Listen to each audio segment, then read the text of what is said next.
Dear brothers and sisters, Assalamu alaikum wa rahmatullahi wa barakatuhu. இஸ்லாமிய மரபில் இறுதி காலத்தில் முக்கியமான 2 நபர்கள் வருவார்கள் என்று ஹதீஸ்களில் கூறப்பட்டுள்ளது. முதல் நபர் இமாம் மெஹதி ரஸியல்லாஹு அன்ஹா. அவர் ஒரு நீதிமான் தலைவர். உலகத்தில் அநீதி அதிகரிக்கும் போது அவர் நியாயத்தையும் சமாதானத்தையும் நிலைநிறுத்துவார். அடுத்து ஈசா அலைஹிஸ்ஸலாம்.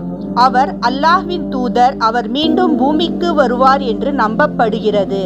ஹதீஸ்களில் கூறப்படுகிறது, ஈசா அலைஹிஸ்ஸலாம் வந்து அநீதியை நீக்கி உண்மையை நிலைநிறுத்துவார். இவர்கள் இருவரும் சேர்ந்து உலகத்தில் நல்லதை வளர்க்கவும் தீமைகளை அகற்றவும் முயற்சிப்பார்கள்.